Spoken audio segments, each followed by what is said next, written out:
from Small Town Machine Shop, and this is a new shop machine, new addition to the shop. This is a G&E 20-inch shaper. I picked this up this last weekend.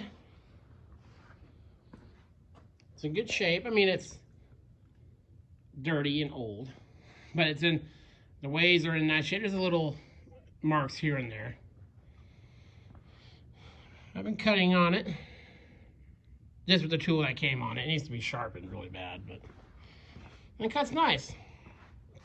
I've been looking for one of these for about 3 years in my area. These things just never show up. I wasn't quite looking for one this old. The last patent date on this guy is 1912. There's golden Eberhard or whatever. So she's an oldie.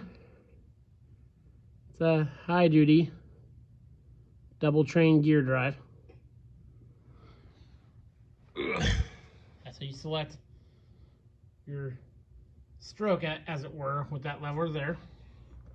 Obviously, this thing was belt driven from the factory. They have this cool drive on here. It's a 4-speed gearbox. You know, it takes pulley in, flat belt out. Wheel's tracking quite a bit in here, but it still grips good. It has a normal 2-horse motor on it. So super cool. This whole thing, you'll see when it runs, it kind of flops. I mean, the belt stays on there and everything. I'm not the biggest fan of the power switch being right next to the belt and all that. So that'll probably get moved. Now, being an older shaper, it doesn't have a lot of the features the more modern ones have. The box doesn't rotate. It's got the stationary leg. Well, as you raise and lower the table, you know, you just tighten that to snug it, and that'll slide across the bottom. It's got T slots. Nice vise. Someone's been on her with a pipe wrench. So I'll probably put a nut on there. Probably weld a nut on. But it seems to hold good. Need some cleanup. This is the power feed. I'll show it in motion. It's kind of like a ratchet, like a manual pipe threader type ratchet setup. This is your lever for raising the knee or the table. This is the one for feeding the table in and out. So it only power feeds left to right. This, of course, is your lever. You loosen that. This will adjust the position of the head within the stroke. This is your feed. All manual. So, not a big deal. I still got to do some cleanup. It's a clapper box. You can tilt that this way. You can tilt that this way too.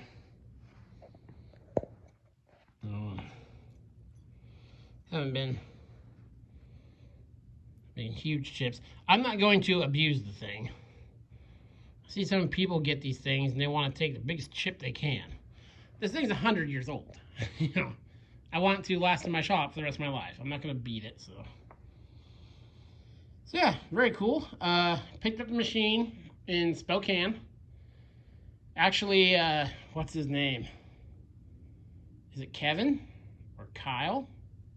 The Fireball tool guy was there buying a lathe, and he graciously loaded this onto my trailer with a forklift. So super cool. That was very cool of him. And his friend Will was there too.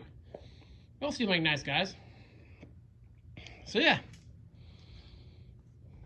These are it doesn't have any kind of, these aren't threaded. All these little brass things are there. There's a couple down there. So it's one of those deals where you pump it up with oil when you start the machine, and at the end of the day, it all leaks out onto the floor. So let me bring you over here.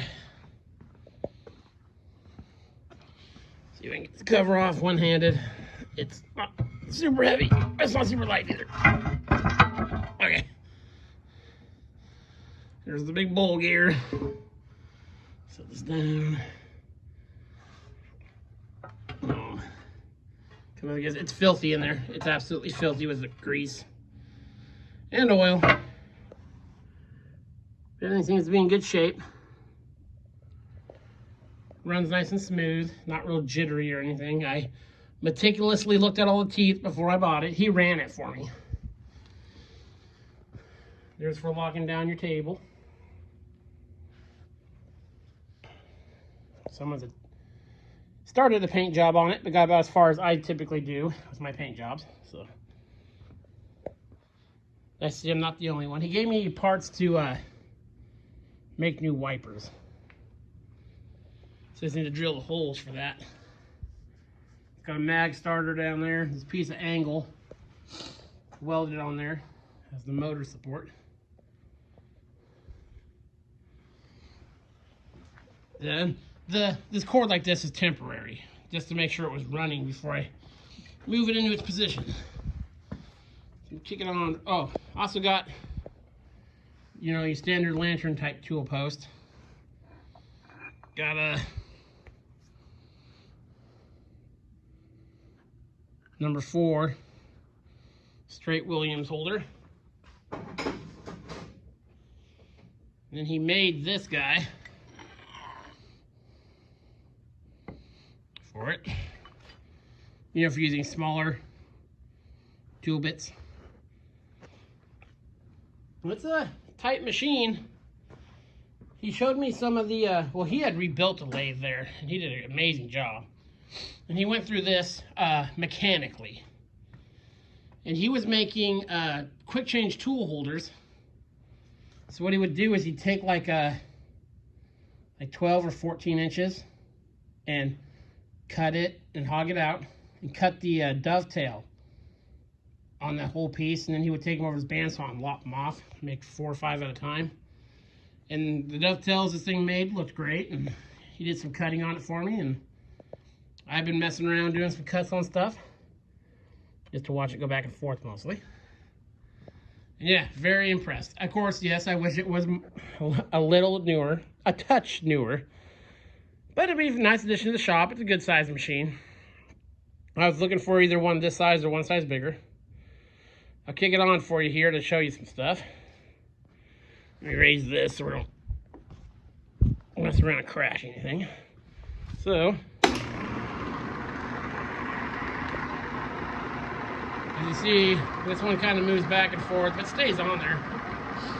It's riding on the full pulley down there. As you can see, on-off switch, you know, big moving pulley right by your face pulley, so that'll probably get moved. There we go. Moving back and forth. Here's our power feed. Now you can adjust these. When you adjust the stroke, you have to adjust these rods right here. You loosen those bolts. This slides in and out. That goes back and forth. There's this guy. And depending which way you feed, it's like one of those ratchets, like I said. You lock that down. So see, it's ratcheting that way.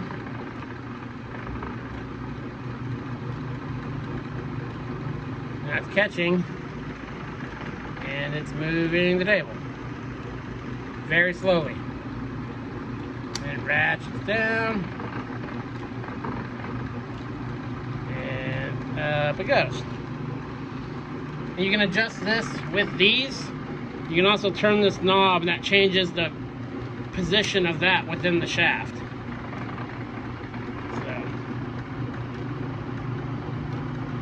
You know, move it up or down there to get it to push more reverse feed or more forward feed.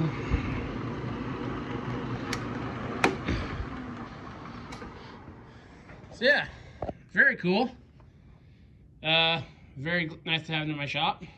Oh, this is, I didn't mention it, this adjusts your stroke. It's veritable. You crank that and it moves that gear, or the middle part of that gear out. So yeah, very cool. Very glad to have it in the shop. I'll get a lot of use out of it, I think. There'll actually be some videos upcoming on it soon, because I have some jobs for it to test it out. So, this is Adam from Small Town Machine Shop. Please comment, like, and subscribe, and thanks for watching.